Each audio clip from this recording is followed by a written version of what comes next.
Nasunog ang isang yate sa Estados Unidos. Ano kaya ang naging dahilan ng pagsiklab ng apoy sa yate? Alamin kung magkano ang naging kabuuang halaga ng pinsala. Ang mga detalye aalamin natin mamaya sa ating mga balita. Magandang gabi. Ako po si Rikki Mathay. Ako si Rikki Alagao Flores. Ito ang mata ng Agila International. Para naman sa mga headlines ngayong Biyernes ng gabi. Pagdinig sa kaso ni Alice Go sa Valenzuela Regional Trial Court ay pinagpaliban. Department of Foreign Affairs nangangamba na makompromiso ang datos ng 28 million passports dahil sa kakulangan ng cybersecurity. President Volodymyr Zelensky nagpahayag na handa na ang victory plan ng Ukraine. China at Japan nagkasundo na ukol sa Fukushima water release. And Shohei Ohtani umukit ng kasaysayan sa unang 50-50 season sa baseball.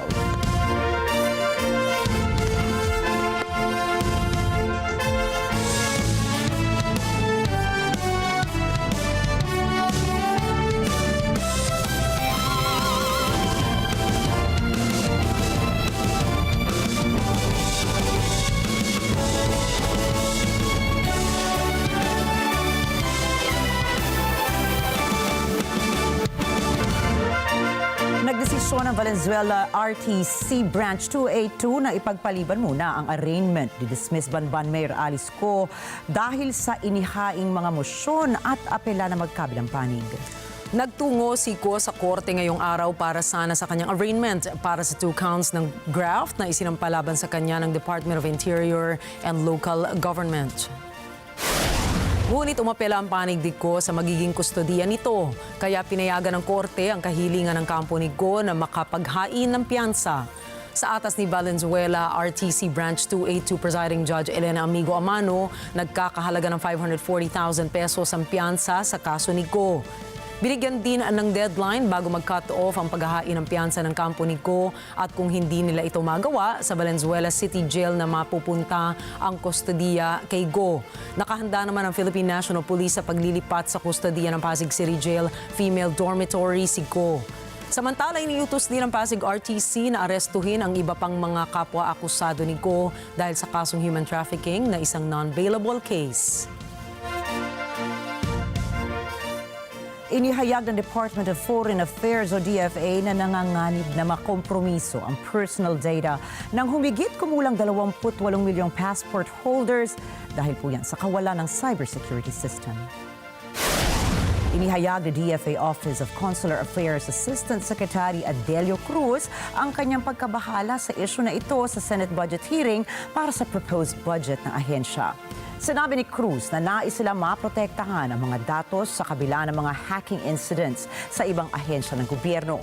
Anya, pinag-iisipan na nila na magkaroon ng isang cybersecurity system at kasalukuyang nakikipag-usap na sila sa ilang mga cybersecurity firms.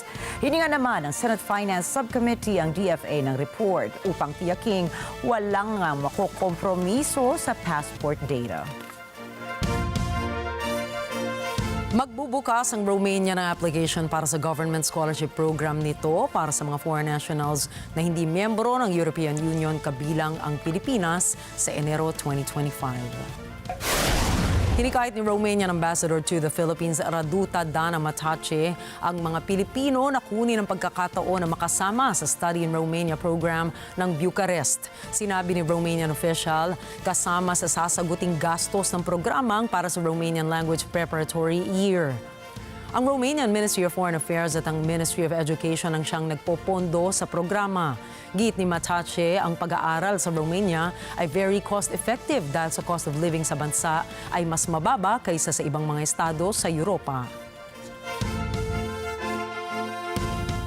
Naglabas ang European Union ng 200,000 euros o halos 12.4 million pesos in emergency assistance bilang tugon sa naging biktima ng bagyong Enteng sa Pilipinas.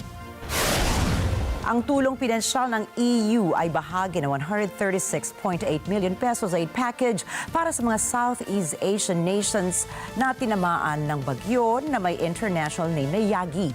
Kabilang sa mga makikinabang sa naturang aid package ay ang Myanmar, Vietnam, Laos at syempre po ang Pilipinas. Nag-iwan ang Typhoon Yagi ng malawakang pinsala habang binabaybay nito ang daan patungong hilagang Vietnam, Laos at Myanmar. Maituturing ito na ang isa sa mga malalakas na bagyong naitala sa rehiyon ngayong dekada, kung saan nasa 500 katao na po ang nasasawi. Ang karamihan sa mga ito ay mula sa Vietnam at Myanmar. Napag-alaman na 39% ng mga adult Filipinos ang nagsasabing bumuti ang kalidad ng kanilang buhay sa nakalipas na taon. Ito ay base sa survey ng Social Weather Stations o SWS. Batay sa June 23 hanggang July 1, 2024 na survey, 23% ng mga respondents ang nagsabi na lumubha ang kanilang buhay kaysa sa nakaraang 12 buwan, habang 37% naman ang naniniwalang walang naging pagbabago sa kanilang buhay. Dahil dito, sinabi ng SWS na nagresulta ito ng net gainer score na plus 15 o very high. Mas mataas ito sa naging marka noong March 2024 na plus 5 rating o fair. Ayon sa SWS, nakakuha ang Luzon area ng pinakamataas na net gainer score na plus 26 o excellent, na sinundan naman ng Metro Manila na plus 16, plus 7 naman sa Mindanao at plus 1 naman sa Visayas. Isinagawa ang naturang survey sa pamamagitan ng face-to-face interviews sa 1,500 na adults sa buong bansa na may plus-minus 2.5% margin of error sa national level. Good news naman po tayo. Patuloy pong bumababa ang bilang ng leptospirosis cases sa mga nakalipas na linggo dito sa Pilipinas. Ito po ang kinumpirma mismo ng Department of Health o DOH. Ayon sa ahensya, mula noong July 28 hanggang August 10 ay nasa 1,726 lepto cases ang kanilang naitala. Anila bumaba ang bilang na ito ng 77% dahil mula noong August 11 hanggang August 24 ay nasa 396 lepto cases na lamang ang kanilang nai-record. Nagpatuloy pa ang pagbaba ng cases dahil mula August 25 hanggang September 7 ay 124 lepto cases na lamang ang naiulat ng DOH.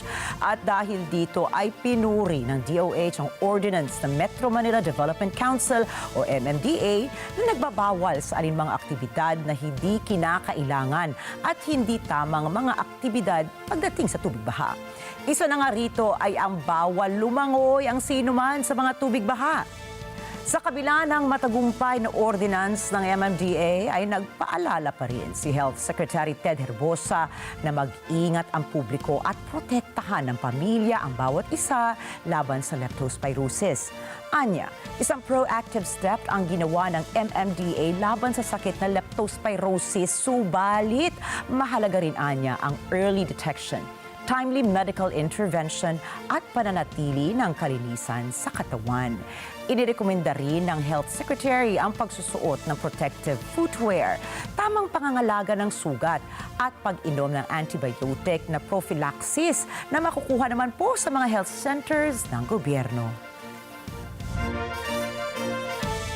Asahan ang dagdag sa presyo ng oil products sa susunod na linggo. Batay sa pagtansya ng Department of Energy Oil Industry Management Bureau, nasa 40 sentimos hanggang 90 sentimos ang posibleng dagdag sa presyo ng kada litro ng gasolina. 40 sentimos naman ang taas sa presyo ng kada litro ng diesel. Posibleng tumaas ng 20 sentimos ang presyo ng kada litro ng kerosene. Ayon sa ahensya, ang pagbabawas ng interest rate ng Federal Reserve sa Estados Unidos at mga tensyon sa Middle East ang ilan lamang sa mga dahilan sa paggalaw ng presyo sa produktong petrolyo. Bumisita si Indonesian President-elect Prabowo Subianto sa Pilipinas para paigtingin ang malalim na relasyon ng Vietnam at ng bansa natin. Mainit na sinalubong ni Pangulong Ferdinand Marcos Jr. si Prabowo sa Malacanang ngayong Biyernes.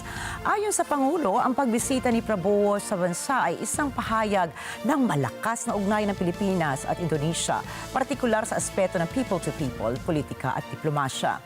Sa buwan ng Nobyembre, sasapit ang 75th year ng relasyon ng dalawang bansa na nagsimula noong November 24, 1949. Susunod, 10 taong gulang na Japanese schoolboy patay matapos saksakin sa bansang China. Zelensky planong ipresenta ang kanyang tinatawag na victory plan para sa pagtatapos ng digmaan. At Iran nagbabala sa Israel matapos ang magkakasunod na pagpapasabog nito sa Lebanon. Mga detalye ng mga balita sa pagbabalik ng Mata ng Agila International.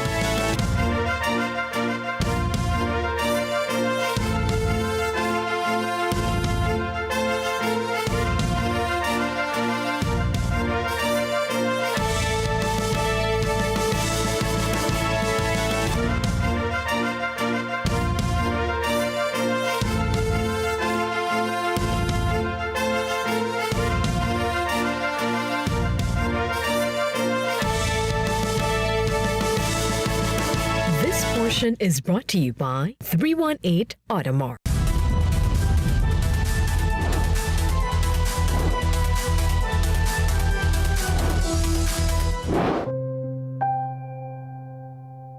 Exclusive! Ina na mag-isang itinataguyod ang kanyang 4 na anak matapos makulong ang asawa, nagparesponde. Kasi ang hirap pag wala kang kinukuhaan talaga. Lalo pagka gusto ng anak mo may bilhin, di mo mabili. Sobrang hirap. Viral ngayon, isang Angolan na piniling manatili sa Pilipinas para makatulong sa ating mga kababayan na higit na nangangailangan. Ating kilalanin. At sa ating e-responder at grupo ng mga driver na hindi lang pamamasada ang pinagkakabalahan, may hatid din silang responde sa ating mga kababayan sa Tanay Rizal. Sabado, alas 6 hanggang alas 7 ng gabi, ito ang Responde, Mata ng Mamamayan. Stick together, Sunday 25, Sunday 25.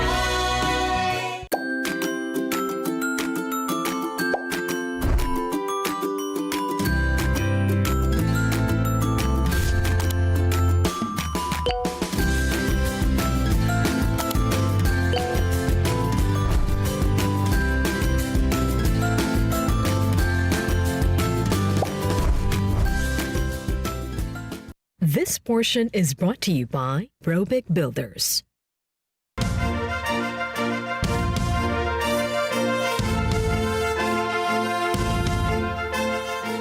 Isang batang nag-aaral sa isang Japanese school sa lungsod ng Shenzhen ang namatay matapos masaksak nitong Miyerkules.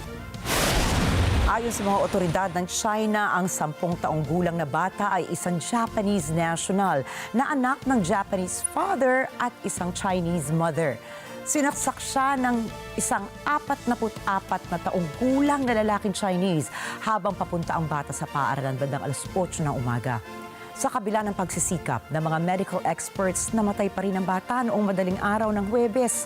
Ito na po ang pangalawang insidente ng stabbing attack na nangyari malapit sa mga Japanese educational centers sa China nitong mga nakaraang buwan.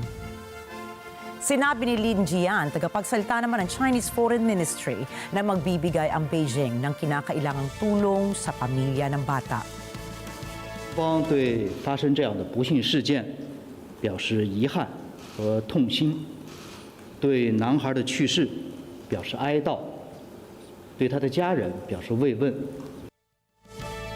Samantala, hiniling ng Japanese ambassador to Beijing ang mas mahigpit na seguridad para sa mga Japanese nationals sa China dahil sa insidenteng ito.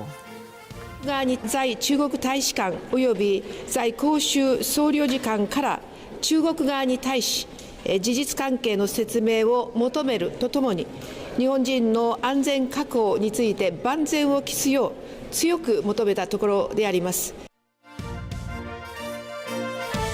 Ayon sa Chinese Defense Ministry, isang pagbaliwala ng One China policy ang pagbenta at pagsupply ng armas sa Taiwan. 美国向中国台湾地区出售武器，严重违反了一个中国原则和中美3个联合公报，特别是817公报的规定，严重侵犯了中国的主权和安全利益，损害中美关系和台海和平稳定，向台独分裂势力发出错误信号。中方强烈谴责，坚决反对，已向美方提出严正交涉，中方采取坚决反制措施，已宣布将对9家美国军工企业实施制裁。 Ayon kay Zhang Chaogang, representante ng Chinese Defense Ministry, U.S. arms sales to Taiwan have seriously violated China's One China principle and provisions of joint communiques between China and the U.S. Iginiit niya na lumabag ang Estados Unidos sa mga napag-usapan ng magkabilang kampo ukol sa pagsuporta sa Taiwan. Kamakailan lang ay nag-anunsyo ang Beijing ng asset freeze ng 9 na kumpanya upang himukin ng U.S. na itigil ang ugnayan nila sa Taipei. 美方持续武装台湾，为赖清德和民进党当局顽固推行台独、挑衅一个中国原则撑腰打气。这一事实再次证明，当前台海和平稳定面临的最大威胁，对台海现状的最大破坏，就是台独势力的分裂活动和以美国为首的外部势力对其的纵容支持。 Makailang okasyon na ring inakusahan ng China ang US bilang international backer at arms supplier ng Taiwan at binalaan na rin nila ang Washington sa pakikipag-ugnayan sa naturang bansa. Naghain na ang China ng formal na reklamo sa kinauukulan tungkol sa insidente. 必须指出，民进党当局妄图以武谋独，美国执意以武助独，必将引火烧身，自食恶果。 只会以失败告终。台湾问题是中国核心利益中的核心，是中美关系第一条不可逾越的红线。任何人都不要低估中方反对台独、捍卫国家主权和领土完整的坚定意志和强大能力。 Nasa ospital pa rin si Reyna Margarete ng Denmark matapos itong mahulog noong Miyerkules. Ito po ay ayon sa pahayag ng Royal Palace sa Danish Ritzau News Agency isang araw matapos ang insidente. Narito ang detalye ng balita mula kay Myla Simbulan. Ayon sa Ritzu, nadulas ang 84 na taong gulang na si Reyna Margarete habang nasa Fredensborg Palace na kanyang tirahan sa North Zealand. Sinabi ng palasyo na maayos naman ang kanyang kalagayan sa kabila ng mga pangyayari at siya ay nagpapagaling ngayon sa Hybrig Hospitalet sa Copenhagen. Naggulat ang bansa na mag-anunsyo si Margarete noong bisperas ng bagong taon 2023 na siya ay mag-abdicate o magbibitiw na sa trono pabor sa kanyang anak na ngayon ay si Haring Frederick. Nananatili ang titulo ni Margarete bilang reyna kahit na bumaba na sa trono. Siya ay naging longest-serving monarch sa kasaysayan ng Denmark noong Hulyo ng nakaraang taon. May nasimbulan para sa mata ng Agila International, trusted, connected, on point. Sinabi ni Ukrainian President Volodymyr Zelensky na kumpleto na ang kanyang tinatawag na victory plan matapos ang masusing konsultasyon. Nangako si President Zelensky noong nakaraang buwan na ipapakita niya ang kanyang plano kay US President Joe Biden. Цього місяця запланована наша зустріч з президентом Байденом. Я представлю йому план перемоги, систему взаємопов'язаних рішень, завдяки яким Україна отримує достатню силу, достатньо, щоб поставити цю війну на курс. Ang pagpupulong ni Zelensky at Biden ay maaaring maganap sa susunod na linggo dahil inaasahang dadalo si Zelensky sa mga sesyon ng UN Security Council at General Assembly. Kaunti lamang ang mga pahiwatig niya tungkol sa nilalaman ng victory plan na may layuning makabuo ng mga kondisyon na katanggap-tanggap sa Ukraine upang wakasan ang digmaan nito laban sa Russia. Binigyan din naman ng Moscow na handa silang makipagsundo o makipagkasundo sa Kiev, ngunit hindi sila makikipag-usap hanggat nananatili ang mga puwersa ng Ukraine sa rehiyon ng Kursk. Nais pag-aralan ni British Prime Minister Keir Starmer ang asylum deal ng Italy at Albania. Ito ay upang maresolba umano ng Labour government ang problema ukol sa illegal migration sa kanilang bansa. Lance Valdos para sa detalye.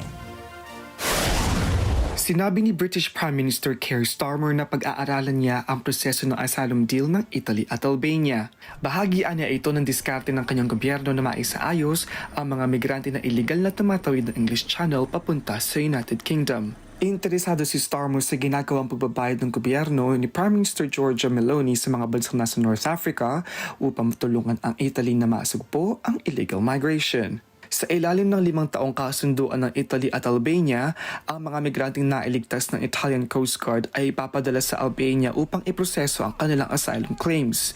Ang prosesong ito ay pinondohan at pinamamahalaan ng Italy. Ang mga migranteng makakapasa ay dadalhin sa Italy bilang refugees habang ang mga migranteng na-reject ang aplikasyon ay mananatili sa Albania at ibabalik sa kanilang home countries. Matatandaan na binasura ng Labour government ni Starmer ang Rwanda scheme na ginawa ng partido ni dating Prime Minister Rishi Sunak. I'm here to have discussions here at this coordination centre and with the Prime Minister about how we deal with unlawful migration. And here there's been some quite dramatic reductions, so I want to understand how that came about.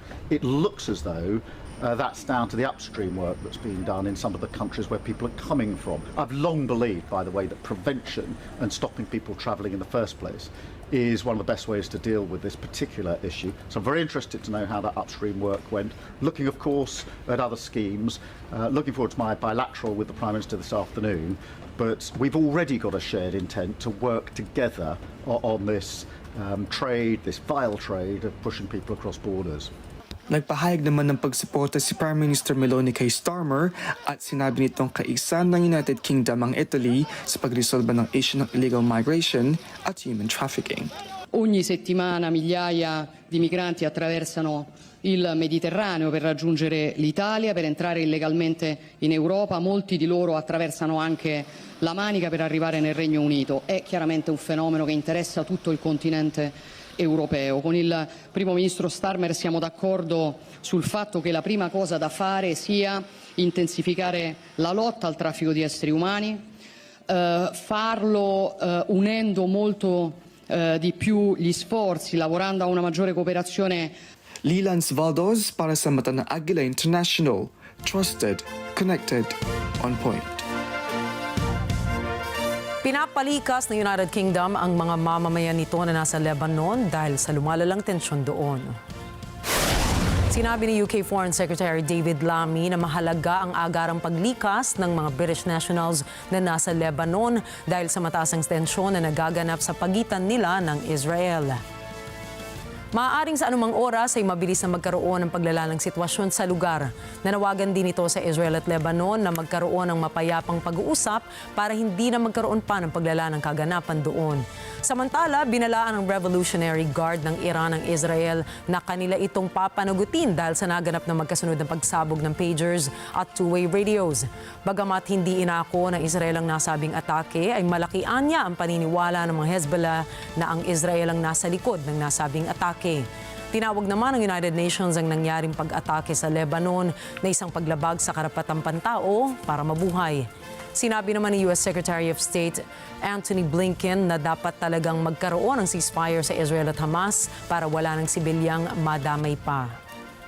I've just come from a meeting with my US, French, German and Italian counterpart. We of course discussed the situation in Lebanon, which is of huge concern at this time. And all of us are monitoring it very closely. And we are all very, very clear that we want to see a negotiated political settlement so that Israelis can return to their homes in northern Israel, and indeed Lebanese can return to their homes. And that's why tonight I'm calling for an immediate ceasefire from both sides so that we can get to that settlement, that political settlement that's required.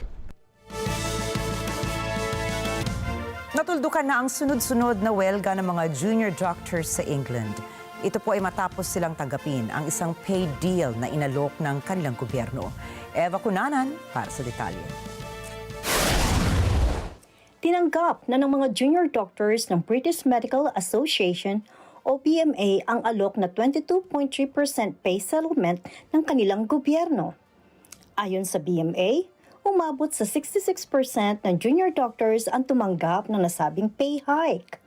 Kabilang din sa breakthrough deal ay tatawagin ng resident doctors ang mga junior doctors ng National Health Service sa England. Ang BMA Junior Doctors Committee ay kikilalanin na rin sa tawag na Resident Doctors Committee. Ang mga junior doctors sa England ay mga qualified physicians na bumubuo ng malaking bahagi ng medical staff doon. Madalas na may ilang taon na silang karanasan sa medical field. Pero sa loob ng mahigit isang dekada ay nireklamo nila ang maliit nilang sahod. Kaya naman, maraming junior doctors ang tuwa sa pasya ng UK government na itaas ang kanilang mga sahod. Ayon sa kanila, hindi nga dapat tumagal ang problema ukol sa kanilang hinihinging aumento sa sahod. Subalit anila, ipinakita nila sa pamamagitan ng determinasyon at ng isang gobyernong handang makinig at magkaroon din ito ng resolusyon. Eva Conanan para sa Mata ng Agila International, Trusted, Connected, On Point. Ipinahayag ng Venezuela na pinoproseso na nito ang arrest warrants laban kay Argentine President Javier Milei at sa dalawa pang mga opisyales. Ito ay kaugnay sa di umano'y pagnanakaw sa eroplano ng Venezuela. Ngunit giit ng Argentina, kinumpiska nito ang eroplano ng Caracas dahil may kaugnayan daw ito sa Iran. Si Emmy Capilita Roja para sa detalye. Tinukahan ni Venezuelan Attorney General Tarek Saab ang dalawang prosecutors na mag-issue ng arrest warrants para kay Argentine President Javier Milei, Presidential Secretary Karina Milei at Security Minister Patricia Bullrich. Este Ministerio Público de la República Bolivariana de Venezuela anuncia la asignación de 2 fiscales especializados en la materia, quienes adelantan las diligencias pertinentes del caso y se encuentran tramitando la orden de aprehensión contra los siguientes ciudadanos en base a lo anteriormente dicho. 1. Javier Milei, presidente de la República Argentina.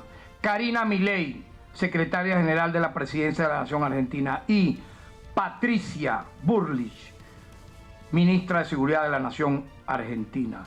Inaakusahan ang mga opisyal ng pagnanakaw at pagkalas ng isang kinumpiskang Boeing 747-300 aircraft na kinumpiska ng Argentina sa Buenos Aires noong 2022. Ito ay dahil sa suspetsyang kaugnayan sa international terrorist groups. Ang eroplano ay ibinigay ng Argentina sa Estados Unidos noong Pebrero. Emmy Capilita Roja para sa Mata ng Agila International, Trusted, Connected, On Point. Binalaan ng Revolutionary Guard ng Iran ang Israel na kanilang papanagutin ito dahil sa naganap na magkasunod na pagsabog ng pager at two-way radios.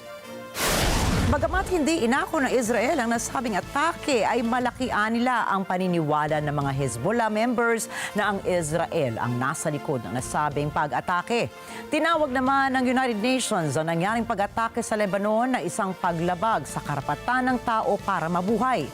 Sinabi ni U.S. Secretary of State Antony Blinken na dapat talaga na magkaroon ng ceasefire sa Israel at Hamas para wala ng sibilyan ang madamay pa.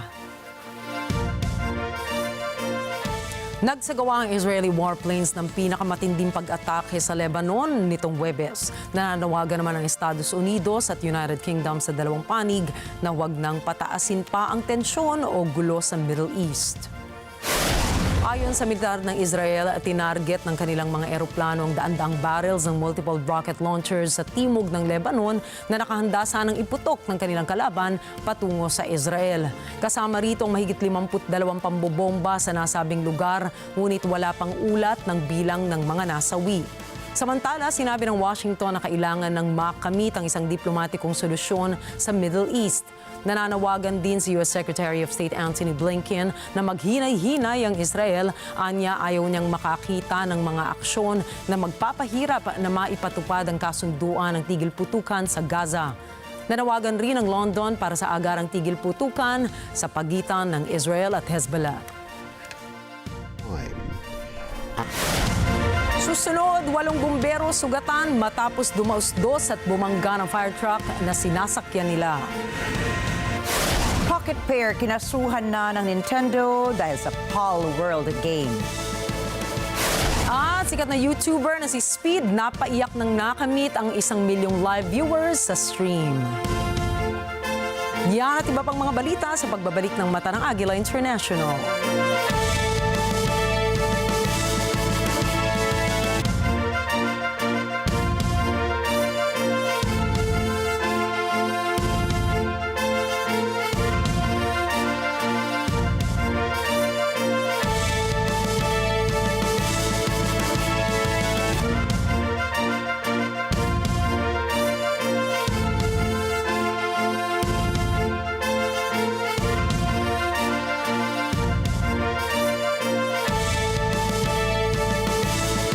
This portion is brought to you by North Luzon Express Terminal.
Sa gitna ng lumalalang tensyon sa pagitan ng Russia at ng West, isang analyst ang nagbabala sa isang posibleng nuclear conflict na maaari ring makaapekto sa Pilipinas.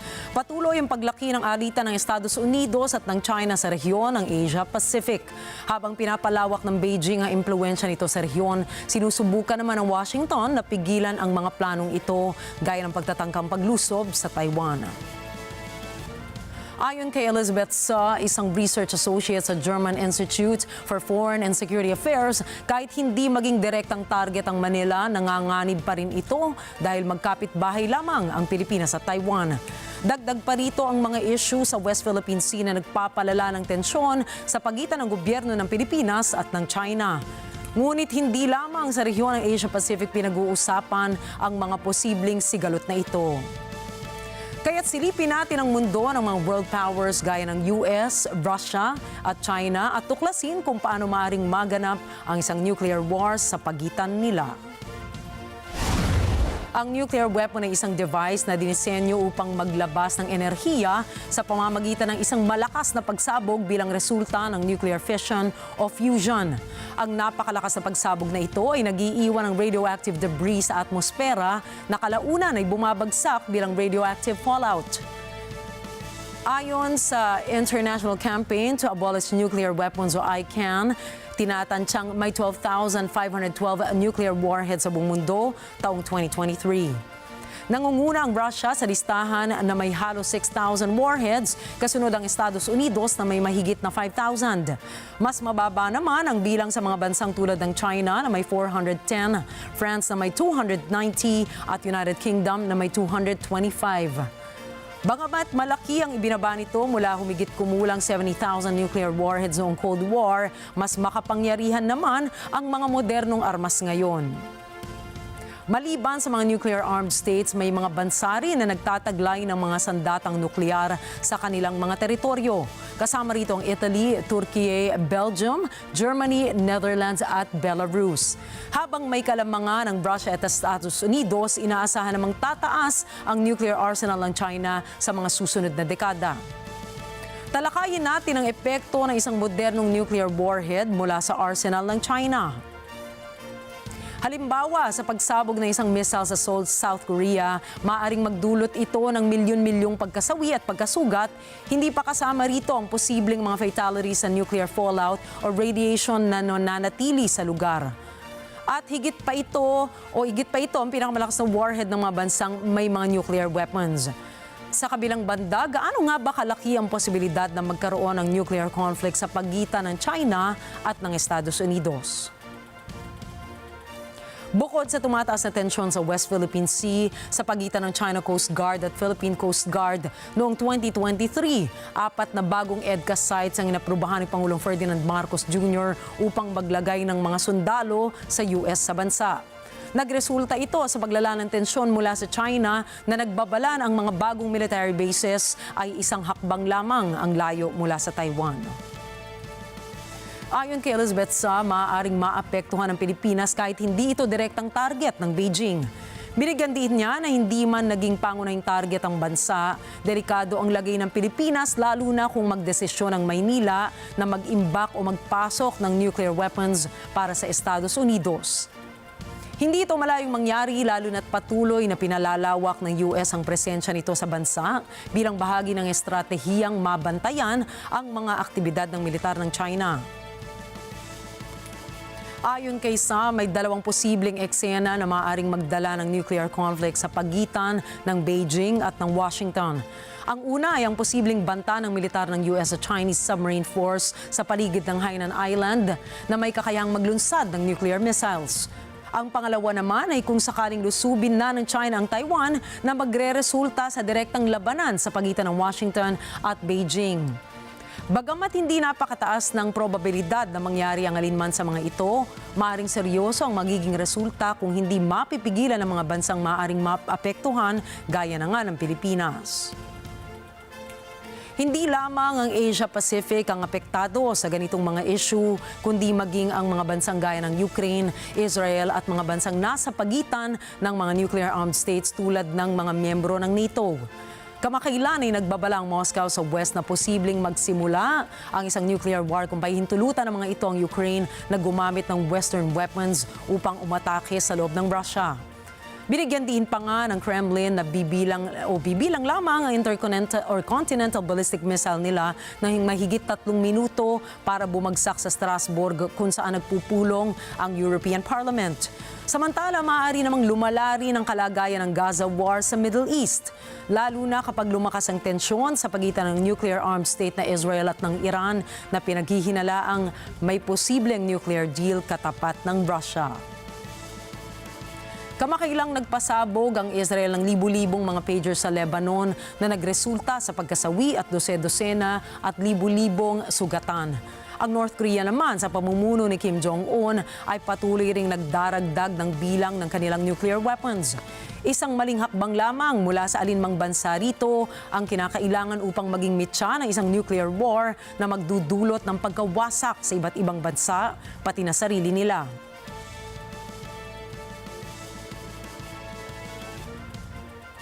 Milyon-milyon, baka nga bilyon-bilyon pang posibleng masawi bunsod nito habang nasa gitna ang Pilipinas ng isang sigalot na wag naman sana maaaring maging dahilan ng katapusan ng bansa. Sa iba pang mga balita, sugatan ng 8 bumbero matapos dumausdos at bumangga ang kanilang fire truck na sinasakyan sa guardrails ng northbound 241 freeway sa California, USA. Batay sa investigasyon ng California Highway Patrol, badang 6:45 p.m. nang sinubukan ng isang Orange County Fire Authority truck na umiwas sa nakaharang na hagdan sa daan. Dito na po naganap ang vehicular crash. Kaagad namang dinala sa pagamutan ang mga bumbero. Kasalukuyang nasa mabuting kalagayan ang 6 sa 8 biktima, subalit 2 sa mga ito ay nasa kritikal na kalagayan. Ayon kay CA Fire Chief Brian Fennessy, pauwi na sa istasyon ang crew mula sa kanilang 12-hour shift na pag-aapula ng apoy sa isang airport bago naganap ang insidente. Nasunog ang isang yate na nagkakahalaga ng humigit kumulang $1 milyong sa isang pantalan sa Estados Unidos. Ayon sa lokal na ulat, bandang 8:30 p.m. nang dumating ang mga bumbero para apulahin ang apoy. Nakalikas naman ang 2 taong sakay ng yate. Sa ulat ng Los Angeles County Fire Department, kilala sa tawag na The Admiral ang yate. Batay sa investigasyon ng otoridad, may kargang mga paputok at mga bala ang yate. Pinaniniwala ang sumiklab ang mga ito at naging dahilan ng sunog. Makalipas ang 2 oras ay lumubog na ang barko sa Marina del Rey Harbor. Nagsagawa naman ang booming operation ng US Coast Guard para makontain ang tumapo na langis mula sa barko. Wala namang napaulat na nasaktan mula sa insidente. Sinimulan na ang investigasyon hinggil sa pagkalas ng 2 bullet train sa Japan mula isa't isa habang nasa biyahe ito. Ayon sa lokal na ulat, nagsagawa ng emergency stop ang 2-train service sa Tohoku Shinkansen line sa gitna ng biyahe nito mula Furukawa patungong Sendai Station. Wala namang napaulat na nasaktan mula sa 320 pasaherong sakay ng tren at wala ring nadiskaril na train cars. Batay sa incident report ng JR East, tumatakbo ng 315 km per hour ang train ng may kumalas na coupler nito. Paliwanag ng kumpanya, nakadisenyong ma-detach ang coupler kapag bumagalit na ito sa bilis na 5 km per hour. Kasalukuyan nagsasagawa ng emergency visual inspection ng JR East sa lahat ng bullet trains na bumabiyahe para sa coupled operations. Kasunod ng insidente, kinansela ang 75 biyahe ng tren, 35 sa mga ito ay na-delay at humigit kumulang 45,000 namang pasahero ang kasalukuyang apektado. Nagkasundo na ang China at Japan tungkol sa pagpapakawala ng tubig galing sa Fukushima nuclear plant. Ang kasunduang ito ang sumisimbolo sa halos 2 taong hidwaan sa gitna ng 2 bansa. Noong nakaraang taon ay tinawag ng Beijing na isang major nuclear safety issue with cross-border implications ang nasabing akto ng pagbalik ng tubig mula sa nuclear site pabalik sa karagatan. Higit pa nitong pinagbawal ang pagpasok ng lahat ng produktong nahuli mula sa katubigan ng Japan. Tinawag naman ng Japan na walang naturang pinagbabasehan ang paratang ng China matapos sabihin ng International Atomic Energy Agency o IAEA na naayon sa international standards ang naturang gawain ng Japan. Nagkasundo naman ang 2 bansa na magtatag ng isang international monitoring arrangement na papayagang suriin ng mga independent na ahensya ang katubigan at produktong manggagaling sa Japan. Sinabi naman ni Chinese Foreign Ministry spokesperson Mao Ning na hindi ito nangangahulugang o nang agarang papayagan ng Beijing ang pagpasok ng aquatic products ng Japan. 在没有同周边国家充分协商的情况下，单方面启动福岛核污染水排海，向全世界转嫁风险，这种做法违背自身承诺，极其不负责任，也不符合国际法和邻国相处之道。 中方对此一贯坚决反对，并向日方多次表明严正关切。包括中方在内的各国采取相应的防范和应对措施，维护食品安全和民众健康是完全正当、合理、必要的。 Nagmamadaling magtayo ng pansamantalang harang laban sa baha ang Hungarians sa kabisera nitong Budapest. Nag-aabang na po kasi ang lungsod sa napipintong pagbaha dahil sa tumataas na level ng tubig sa ilog Danube. NJ de Guzman po para sa balita. Inaasahang aabot sa 8.5 metro o higit pa ang tubig ng ilog Danube sa Budapest ngayong Biyernes o Sabado. Naghahanda ang Budapest sa pagtaas na ito ng tubig na sinasabing maaaring umabot sa record level. Bilang pag-iingat, sinarhan na ang Margaret Island na isang recreational area na may hotels at mga restaurant. Ayon kay Gergely Olti, napakabilis ng pagtaas ng tubig sa kabila ng pakikipag-unahan ng mga tao na harangan ito laban sa pag-apaw papasok sa mga kalye. Mennyi esélyt adnék arra, hogy ez sikerül megvédeni 5%-ot? Tehát későn kezdtük el, tehát hétfőn szóltam az internet népének, kedden jöttek először, most van csütörtök. 2 nap alatt építettünk egy olyan gátrendszert, ami közel 5000 homokzsákot tartalmaz. És egy nagy C alakba kellene egyébként körbevédeni az épületeket. Hát a víz az már reggel nem volt itt, tehát ilyen gyorsan emelkedik. Naghahanda ang mga residente tulad ni Olti sa mga posibleng kahinatnan ng pagbaha, sobrang samaman o katamtamang kasiraan. A legrosszabb verzió az az, hogy minden házban, minden lakásban betör, akkor mindenhol felújítás következik, több hónap leállás, akkor nem is tudom, mi lesz. Tehát ennyi tartalékunk nincsen. A legjobb esetben pedig sikerül mondjuk megvédeni a nagyját, és akkor egy-kettőnél meg kell zárni. Kamakailan, nag-iwan ng pagkawasak ang pinakamalalang mga pagbaha sa Central Europe mula sa Romania hanggang Poland. Putik at labi ang ikinalat nito sa mga bayan. Sinira ang mga tulay at nilunod ang mga sasakyan. At kasamang iniwan nito ay hindi inaasahang gastusin sa mga otoridad at residente na umabot sa bilyon-bilyong dolyar. NJ De Guzman para sa mata ng Agila International, trusted, connected, on point. Inulan ng batikos ang Shanwei Zoo sa China matapos madiskubre ng ibang mga bisita ng zoo na ang kanilang mga panda ay mga aso talaga na pinintahan lamang para magbukhang panda. Ikinadismaya ng mga netizens ang lantarang pangloloko ng mga namamahala sa naturang lugar matapos silang tahulan ng mga sinasabing panda.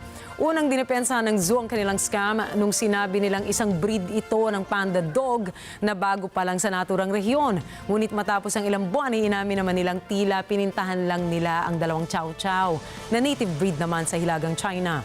Buwelta naman ng zoo na hindi sapat ang kanilang kakayahan na mag-alaga ng full-size panda kung kaya't naisip nilang gawin ang naturang atraksyon.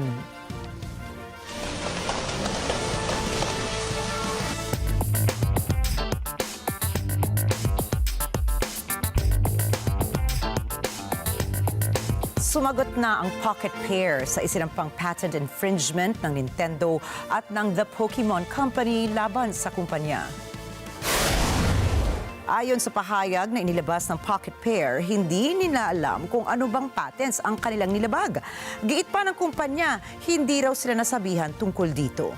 Nagsimula na rin ang pag-aasikaso ng Pocket Pair sa mga legal proceedings at investigations ukol sa patent infringement umano nito. Subalit, sa bahagi naman ng mga analysts, mahihirapan po ang Pocket Pair. Paliwanag nilang kilala ang Nintendo na maingat sa intellectual properties nito. Saad pa nilang malakas ang legal team ng Nintendo at kinatatakutan pa umano ito sa Japanese gaming industry. Samantala, inanunsyo ng Nike na magre-retiro si John Donahoe bilang CEO ng kumpanya. Inanunsyo ng kumpanya na papalitan siya ng longtime senior executive na si Elliot Hill sa kalaunan. Tumaas naman ang halaga ng shares ng Nike na 8% matapos ang kanilang pag-anunsyo ng pagpapalit ng CEO. Ang pagluklok kay Hill ay isang magandang senyales para sa board of directors dahil halos 32 taon siyang nagserbisyo para sa kumpanya.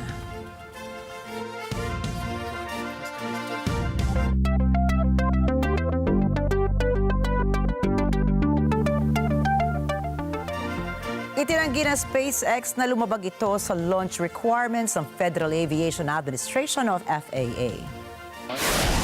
Matatanda ang pinagmulta ng ahensya ang SpaceX ng higit kumulang $633,000 matapos ito umanong lumabag sa U.S. regulation on spaceflight. Ayon kay SpaceX Vice President for Legal Davis Harris, nagpadala na ng liham ang kumpanya sa pinuno ng 2 congressional committees na nangangasiwa sa FAA. Naniniwala kasi ang SpaceX na wala silang nilabag na kahit anong regulasyon. Hindi naman nagbigay ng pahayag ang FAA sa nasabing issue.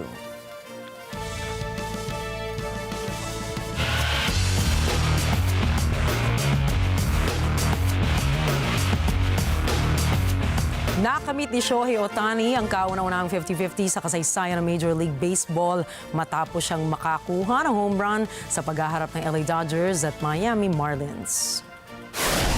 Ang 50-50 season ay nangangahulugang nakakuha ng 50 home runs at 50 stolen bases ang isang manlalaro sa kahabaan ng regular season. Tinalo ng Dodgers ang Marlins sa score na 22-4 na nagsisiguro ng pagpasok ng kanilang koponan sa playoffs.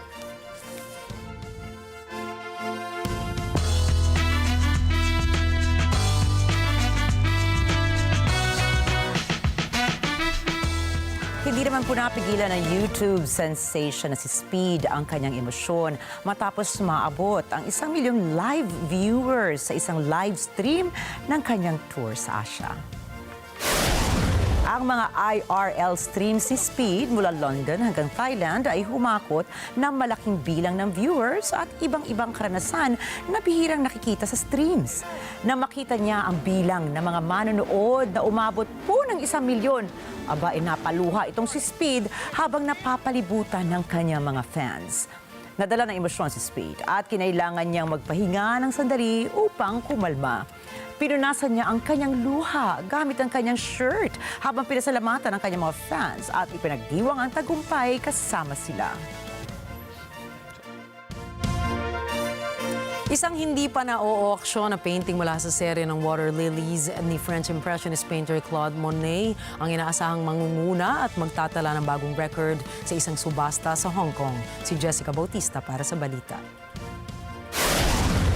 Noong Huwebes, inanunsyo ng Christie's na ang Hong Kong auction kung saan ibibida ang isa sa Water Lily series ni Claude Monet ay gaganapin sa susunod na linggo. Ang painting na pinamagatang Nymphias o Water Lilies 1897-99 ay tinatayang aabot ng $25 hanggang $35 million. Ito ay ipininta 125 taon na ang nakalipas. Namalagi ito sa pangangalaga ng pamilya ni Monet sa loob ng ilang dekada matapos ang kanyang pagkamatay noong 1926. Napunta naman ito sa isang pribadong koleksyon bago ibinigay sa Christie's. Samantala, ang painting ni Vincent van Gogh na Les Canoes Améries o Moored Boats ay ilalabas para sa auction sa unang pagkakataon sa loob ng 3 dekada. Inaasahang maibibenta ito sa halagang $30 hanggang $50 million. Kasama ito sa auction katabi ng obra ni Monet. Ang auction na nakatakda sa gabi ng Setyembre 26 ay magtatampok din ng mga obra mula kina Chinese-French painter Zhao Wuqi, American artist George Condo at Belgian surrealist artist René Magritte. Jessica Bautista para sa Mata ng Agila International. Trusted, connected, on point. At isang royal surprise ang natanggap ni Prince Harry para sa kanyang 40th birthday. Nanggaling ang surpresang ito mula kina King Charles at Prince William. Alamin nga natin ang buong detalye mula kay Donna Diciembre. Nakatanggap ng isang royal surprise si Harry, Duke of Sussex, mula sa ama niyang si King Charles at kapatid na si Prince William. Sa isang bihirang pagkakataon pagkatapos bitiwan ni na Prince Harry at Meghan Markle ang kanilang royal duties, ay binati ni na King Charles at Prince William si Prince Harry ng happy birthday sa isang public post. Halos sabay na nagbahagi ng parehong mensahe sina King Charles at Prince William sa kanilang social media accounts sa Instagram at sa X o dating Twitter para sa 40th birthday ni Prince Harry. Hindi naman nagbigay ng komento si Harry ukol sa pagbati sa kanya online ng kanyang pamilya. Kaugnay nito, nakatanggap si Prince Harry ng $10.5 million na mana mula sa kanyang great-grandmother na si the Queen Mother Elizabeth. Ang nasabing mana ay inilagay sa isang trust fund ni Queen Mother noong taong 1994. At ito ay nakakalaga lamang noon ng 19 million pounds. Natanggap ni Harry ang parte ng manang ito noong siya ay tumungtong sa edad na 21 years old. At ngayong siya ay 40 years old na, ay maaari na niyang kunin ang natirang pamana sa kanya ng kanyang yumaong lola. Donna Diciembre, para sa Mata ng Agila International. Trusted, connected, on point. Happy birthday to Prince Harry. Tama, happy 40th birthday. Ayan. Ayan. At speaking of birthdays, pagbigyan nyo na ako, happy birthday sa isa nating star kada. Chrissy Mathay, happy birthday, my love. At akalain mo nina, weekend na naman. Teka, happy birthday, Chrissy. Happy Alam mo, birthday. ganda-ganda ng bata niya. Nakita ko siya na walang makeup. Pinuri ko talaga para thank you. malaman niya na fresh. Parang may diba? pinagmanahan yata. Ay, yung wait bata niya. lang. You need not look far sometimes. Ayan, sige. Pagbigyan nyo na kami dahil weekend. Siyempre, sana po ay magkaroon kayo ng very happy and blessed weekend. At tandaan mula Lunes hanggang Biyernes, narito kami ni Nina para maghatid ng balita saan mang dako ng mundo. Muli ako po si Rikki Mathay. Ako si Nina Rikki, Alagao, Flores. Ito ang Mata ng Agila International. Para naman sa mga balitang nangyari sa iba't ibang panig ng mundo, punta naman tayo kay Alma para sa Mata ng Agila World News. Take it away, Alma.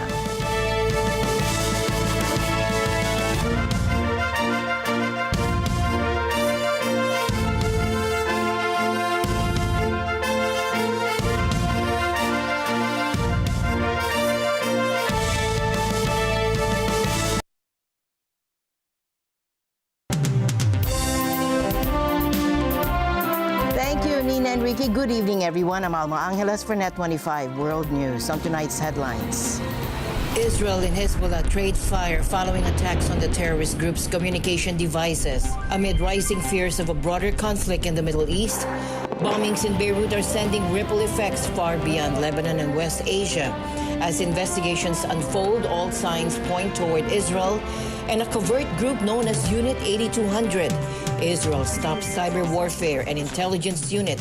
What is 8200 and how has it become so powerful? The news starts now.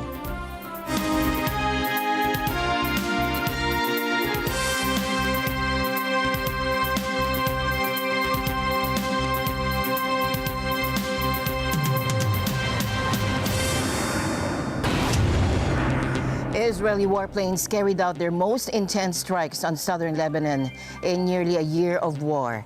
The attack late Thursday has heightened the conflict between Israel and the Lebanese armed group Hezbollah amid calls for restraint. Mathay likeness for more. That's what people heard as Israeli warplanes flew over Beirut. Israel's military says over a 2-hour period Thursday, its jets struck hundreds of multiple rocket launcher barrels in southern Lebanon.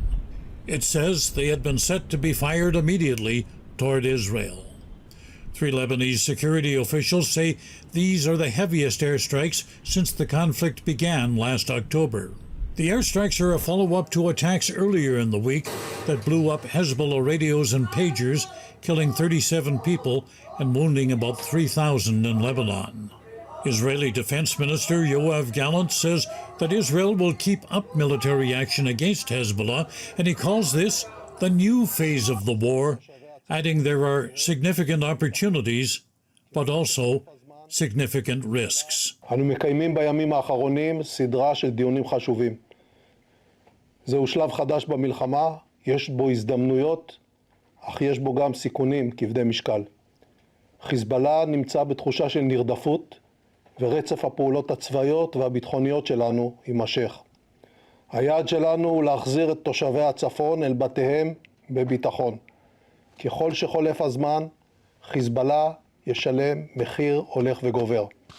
במקביל, נמשיך ונקיים את המאמץ להשיב את החטופים אל בתיהם ולמוטט את ארגון החמאס. In a television address on Thursday, Hezbollah leader Hassan Nasrallah says the device explosions earlier this week crossed all red lines. Thousands of pagers were targeted by the Israeli enemy, and they were all detonated at the same time. The enemy violated through this attack all the regulations, laws, and red lines. Thursday's airstrikes have world leaders calling for an immediate ceasefire between Israel and Hezbollah. British Foreign Secretary David Lammy worries that the escalation has brought both sides to the brink of war. I've just come from a meeting with my US, French, German, and Italian counterpart. We of course discussed the situation in Lebanon, which is of huge concern at this time, and all of us are monitoring it very closely, and we are all very, very clear that we want to see a negotiated political settlement. In Washington, White House Press Secretary Karine Jean-Pierre says the U.S. is unwavering in its support for Israel to defend itself against terrorist threats. But she says things have to cool down. We are concerned about the tension and afraid and concerned about potential escalation. We have said that in the Middle East. We've been very clear. And we've also said that the way to move forward is diplomatic resolution. We think it is achievable. Obviously, it is urgent. And so that's what we're going to continue to do, having those diplomatic conversations. Diplomacy is key here when we talk about potential escalation, which we do not want to see. We do not want to see. And so we're going to continue to work towards that. There's also the question of Gaza and ongoing efforts to reach a ceasefire in that conflict. U.S. Secretary of State Antony Blinken says any escalation on other fronts could complicate efforts to reach a truce in Gaza. We continue to work to get a ceasefire for Gaza over the finish line.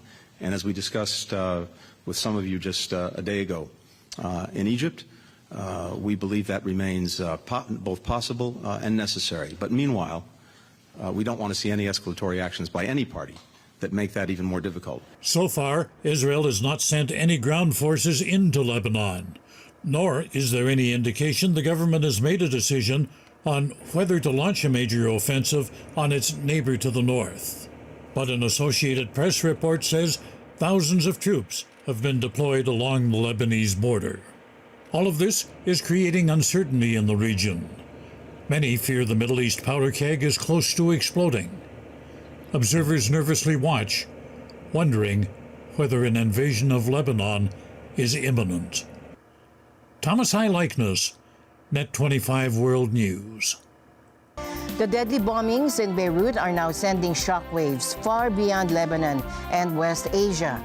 As investigations continue, all signs point to Israel and specifically to a shadowy group known as Unit 8200, Israel's premier cyber warfare and intelligence agency. What exactly is Unit 8200 and how did it become so influential? Our next report breaks it down. Now, Unit 8200, shrouded in secrecy, plays a vital role in Israel's intelligence operations, and its reach extends globally. But how does it operate? Established in 1952, initially tasked with basic code breaking and radio interception, the unit has since evolved into a global cyber powerhouse, comparable to the U.S. National Security Agency or the UK's Government Communications Headquarters. Unit 8200 is now central to Israel's cyber strategy. In Israel, we have many threats around us, and the military is not as big as needed to protect the entire border. So alerting is super important. So the unit started with the main focus of being an alerting unit, classical SIGINT unit, signal intelligence unit, then morphed into a cyber operation, probably one of the best cyber operations worldwide. And of course, you can find there a lot of different professions from cyber to software to data, big data, AI, and more. Staffed by young recruits straight out of high school, many of these 18 to 21-year-olds are scouted early through the Israeli Defense Forces' rigorous screening process. Once trained, they go on to execute some of the most complex cyber operations in the world. But what happens after their military service? Many alumni of Unit 8200 become tech leaders, fueling Israel's booming cybersecurity and startup industries. People get to the unit mostly at the age of 18, which is of course very young. They have zero experience, so I would say more than 90% of people coming in the unit are very, very young. And also, most of the people coming in the unit have no academic background at all. So think of trying to run an organization that is as sophisticated as a Google or Microsoft, whatever, maybe even more, with all this rotation and with people being very, very young. I would say probably the average age is about 21 or something like that, which is crazy. Probably the most important part of the unit culture is a can-do attitude. So an attitude that says, no matter how big the task is, no matter how lack of resources I am and how much I don't have any idea how I can pull this off, everything that's put to my table I will be able to do. One of Unit 8200's most notable, though unconfirmed, achievements was its suspected role in the creation of the Stuxnet virus, a digital weapon that targeted Iran's nuclear facilities in 2010. While Israel never officially took credit, Stuxnet was the world's first major cyber attack of its kind. Now, could Unit 8200 have played a role in other significant cyber operations? Now, in 2017, a cyber attack on Lebanon's telecom company Agila was widely attributed to the unit, as was the foiling of an ISIS plot to down an Australian airliner back in 2018. Yet, even elite units face failures.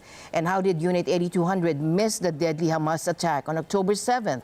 The unit's inability to foresee or prevent the assault led to the resignation of its commander, marking a significant setback.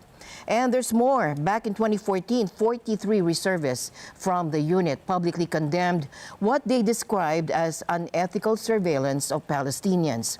Could these controversies undermine the unit's credibility? The recent attack on Hezbollah appears to be another complex operation linked to Unit 8200, and reports suggest that Israeli intelligence set up shell companies and rigged devices in an elaborate scheme. So of course I don't know anything about it, and even if I knew, I could not say anything. But to me, that's a great example of a can-do attitude. You know, if you think of, if someone would have told you yesterday or a day before this event that something like this could have happened, you would say, yeah, I don't think it's possible. It looks like something from a science fiction movie. I think those are exactly the kind of challenges that make such young people excited, and I think a great example of how smart minds could work to achieve a challenge that looks again crazy when you just think of it of the first time. Now, could this be a part of a broader strategy to counter Hezbollah's influence in the region? One thing is clear: modern warfare has expanded beyond conventional weapons, and it's now fought with algorithms, data, and cyber intelligence. As Unit 8200 continues to lead Israel's cyber warfare efforts, the question remains: how will this shape the future of conflicts in the Middle East and beyond? I'm not an expert in classic military, but unfortunately, we're still going to need tanks and airplanes and stuff like that, probably forever. But I think the part of technology and the part of cyber and the part of stuff that just like we saw yesterday is going to become more and more bigger and bigger as things progress, because the world is moving forward, and unfortunately also warfare is moving forward. So we'll definitely see a lot of use of more cyber and other way of advanced tactics and advanced technologies in the battlefield in the future. The United States has no plans to withdraw a mid-range missile system stationed in the Philippines despite Chinese demands, and is now testing its potential use in a regional conflict. The Typhoon missile system, capable of striking Chinese targets, was deployed for joint exercises earlier this year, but remains in place. Positioned near Taiwan, the Philippines is a key part of U.S. strategy in Asia, especially in case of a conflict with China. China and Russia have criticized the deployment, accusing the U.S. of fueling an arms race. Chinese officials expressed concern, warning the system threatens regional security. 中方对有关的报道感到严重关切。关于美国在菲律宾部署中导，中方已多次严正地阐明反对立场。有关的做法严重开历史倒车，严重威胁地区国家安全，严重地加剧地缘对抗，已引起地区国家的高度警惕和关切。 Despite joint exercises concluding soon, Philippine and U.S. forces continue training with the system on Luzon Island. Philippine officials say no immediate plans exist to remove it. Part of that advancement is trying to get in the latest weapon systems that are out there, enough for us to develop a deterrent effect. So one of the modern weapons are, of course, the missile systems In fact, we already have the BrahMos mid-range missile systems. We are wanting to get more of the latest weapon systems. That includes the mid-range capability. The deployment comes amid rising tensions between China and the Philippines over the South China Sea. While the Philippines has reassured China the system isn't a threat, China has fortified its own claims in the region, arming islands with anti-ship and anti-aircraft missiles.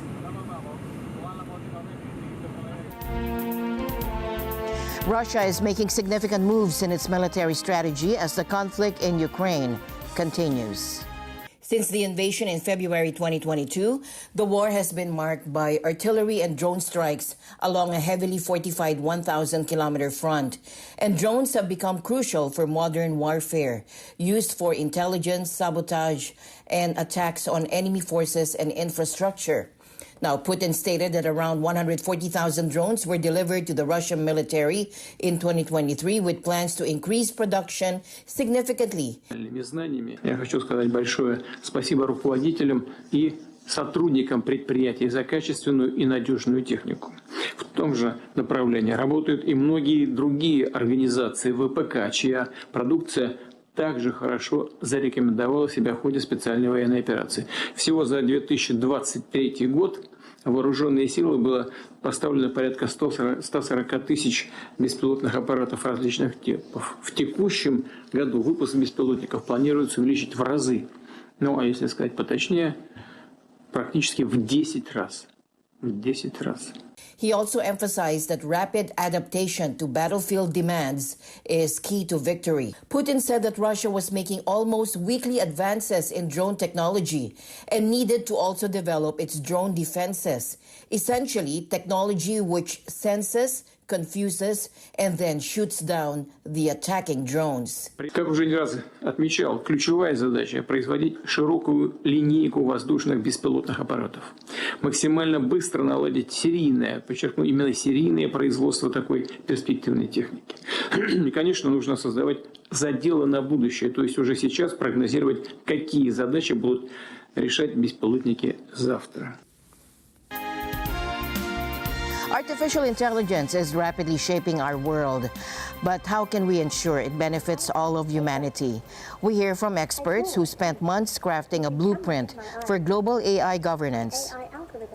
A new report, Governing AI for Humanity, outlines 7 recommendations to address gaps in current AI governance. Our extensive journey in preparing this report is over. And now is the time to ensure that AI benefits all of humanity and not just a few. The report calls for a globally inclusive approach to AI governance based on international cooperation and rooted in human rights. Over the past several months, our advisory body, comprising 39 AI experts from 23 countries across all regions, have worked tirelessly to create a blueprint for a global AI governance that is inclusive, transparent, and centered on the protection of human rights. The report proposes a framework for addressing AI-related risks and sharing its benefits globally. But what about the future of AI governance? We have an opportunity at the Summit of the Future to start translating this blueprint into action based on international multi-stakeholder cooperation and rooted in the normative authority of the United Nations. And what we're proposing here is a series of instruments to create those platforms. We are not replacing agencies, we are not replacing governments in their own endeavor. But what we expect is there is a common ground, and that common ground is the UN Charter, international law, and human rights. Since the introduction of Microsoft-backed OpenAI's ChatGPT in 2022, the use of AI has surged, raising concerns about misinformation, fake news, and even copyright infringement. Only a few countries have enacted laws to regulate AI tools, like the European Union has taken a leading role with its Comprehensive AI Act, while the United States has opted for voluntary compliance. China's approach prioritizes social stability and state control. And the news continues here on Net 25 World News. We'll be right back. How do you combine profitability and purpose? In this week's episode, we dive into the world of virtual restaurants that not only deliver delicious meals, but also embrace sustainability as part of its core mission. Join us as we explore the recipe for success as we speak with Mr. Roel Del Fiero. Don't be afraid to experiment. Kailangan lang bilisan nyo. You can plan for a year and not really know if your business is going to be successful. I think the easiest way for you to learn is to test it with the market. Open for Business with Cesar Vallejos, Sunday, 9 p.m. Sunday 25. Itsura mo. Bakit ganyan ka? Kasi meron nakabasa ng comment Nabasa ko Sabi pa naman sa akin masyado daw ako seryoso dito sa food park. O di dapat konting cool naman tayo dyan, di ba? High five! Hoy! Ito Ano, dito ka pa rin? Gusto mo Mexico na? Ay, nasa script ba yun? Okay, exit na ako. Okay, bye. Nakakatawa-tawa ka dyan. Kasi nasarapan ako tumawa Bye. Si Iris sobrang sungit, kaya tumandang dalaga. Buti nga. Tingnan mo, sino nagsulat kaya nito? Ha? Parang gusto ko sa brutal. Bakape ka naman! Bakape ka naman! Fridays get together. Sunday 25. Sunday 25.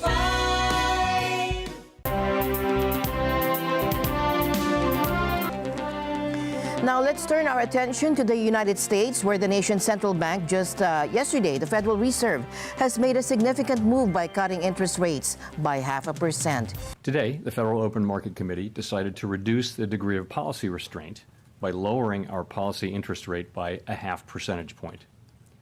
This decision reflects our growing confidence that with an appropriate recalibration of our policy stance, strength in the labor market can be maintained in a context of moderate growth and inflation moving sustainably down to 2%. Now, this marks the first rate reduction in over 4 years, a larger than anticipated adjustment. The Federal Open Market Committee made the decision lowering the interest rate to a range between 4.75 and 5%. There's much speculation about the impact this could have on the economy, but let's first break down what the Fed's interest rates are. Essentially, the Federal Reserve lends money to commercial banks, which in turn lend to businesses and individuals. Now, the interest rate set by the Fed affects borrowing costs across the economy, influencing everything from business loans to mortgages and credit card fees.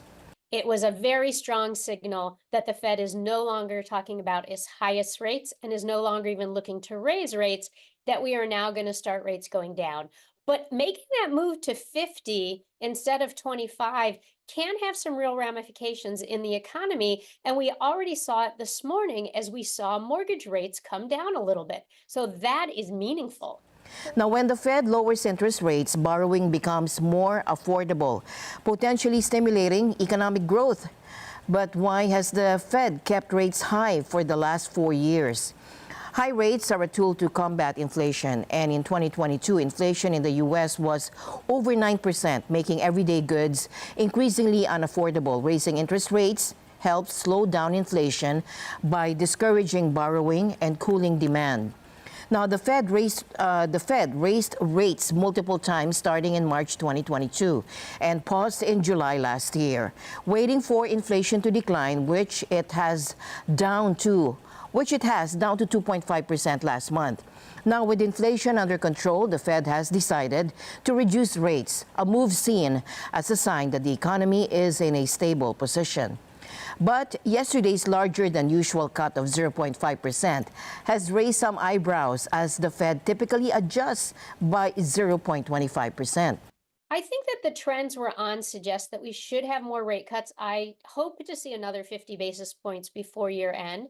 Chairman Powell certainly didn't promise that or even signal that, but where we are with the rest of our data, looks like we're on a trend where we can start bringing this down. We're certainly on target for 2% inflation. Employment has been soft, but is still at high absolute levels. So what it becomes a question of is the Fed going to pivot its priority from price stability to growth?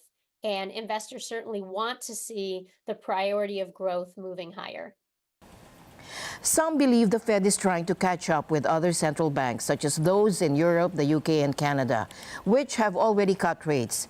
There are also rumors that the Fed plans to make further cuts this year, which could signal potential concerns about the economy's future, possibly even hinting at a recession. Fed Chair Jerome Powell, however, has reassured the public that the economy is in good shape and this move is meant to maintain that stability. This decision reflects our growing confidence that with an appropriate recalibration of our policy stance, strength in the labor market can be maintained in a context of moderate growth and inflation moving sustainably down to 2%. Nevertheless, not everyone is convinced. Former President Donald Trump has criticized the steep cut, suggesting it either reflects a weak economy or is politically motivated. What's your reaction to the Fed cutting interest rates today? I guess it shows the economy is very bad to cut it by that much. Assuming they're not just playing politics, the economy would be very bad, or they're playing politics, one or the other. But it was a big cut. Especially with the U.S. presidential election approaching. That was in the section about Fed independence and about the importance of respecting and honoring that independence. It's obviously a stark contrast with our predecessor. Never has the president spoken to Chair Powell about interest rates. As president, never has he pressured him. The Fed, however, maintains that its decision was not politically driven. As other countries tend to follow the U.S. Fed Reserve's lead, we may see interest rates fall globally. Does this mean we're out of the woods regarding economic troubles? It's too early to say, but we'll keep you updated as developments unfold. Yesterday, we covered the tragic knife attack in China that claimed the life of a young boy. Now, Japan's ambassador to Beijing is requesting increased security for Japanese citizens in China following the fatal stabbing of a 10-year-old Japanese boy in a second attack targeting school children this week. Here's an update. Japan on Thursday requested that China give a detailed explanation after a Japanese schoolboy died following a stabbing attack near his school in China. Japanese Foreign Minister Yoko Kamikawa confirmed in a statement that the 10-year-old died in the early hours of Thursday morning, a day after the attack in the city of Shenzhen. Chinese authorities said the boy was stabbed on his way to school at about 8 a.m. by a 44-year-old assailant surnamed Zhong. The schoolboy was a Japanese national like his father, while his mother is a Chinese citizen. Kamikawa, quote, strongly requested that China take all possible measures to ensure the safety of Japanese nationals. On Thursday afternoon, people laid wreaths at the gate of the Shenzhen school. The attack took place on the anniversary of an incident in 1931 that's triggered war between China and Japan. It's a sensitive date at a time when diplomatic relations are strained. It marks the second incident of that nature near a Japanese school in China in recent months. In June, a man attacked a bus used by a Japanese school. A Chinese national died trying to protect a Japanese mother and her child. China offers its condolences, branding the attack an isolated case. A never-before auction painting from French Impressionist painter Claude Monet's Water Lilies series is expected to lead and break records at an auction in Hong Kong next week. Take a look. Throughout his life, he painted around 200 water lilies, but these 8 paintings is literally the beginning of the water lilies. And what the water lilies do, they break boundaries between figuration and abstractions. 4 of these paintings are in prestigious museums around the world, and only 4 are in private hands. The 4 in private hands, this is the first ever one to be auctioned. It's been fresh to the market, it's been hidden from the market for the past 125 years. It's the first time we're bringing Claude Monet water lilies to Asia. It's never been sold in Asia before. And I hope we're going to have a wider audience, international audience. The estimate is $25 million to $30 million, and I hope we're going to break records. So Van Gogh Mood Boats 1887, it's a celebration of colors. He arrives in Paris, he spends 2 years in Paris in search of the artists who already been in Paris for a long time, like Claude Monet, like Degas, like Renoir, and what does he do? He meets color. So this painting is actually a celebration of color, of Paris, of impression, of light. The purpose of this auction is to celebrate art, to celebrate artists, and to show actually that art doesn't have boundaries. Very much we say when the East meets the West, but at the same time the artists don't think that way. So we put in one exhibition Claude Monet, who inspired very much Zaouki, who was in the same time in New York, and then we have George Kondo, we have René Magritte, we have Sanyo. So it's an accumulation of great minds creating great paintings. And with that, we end tonight's broadcast. For everyone here on Net 25, I'm Alma Angeles. Have a great weekend, everybody. We'll see you back next week. Good night.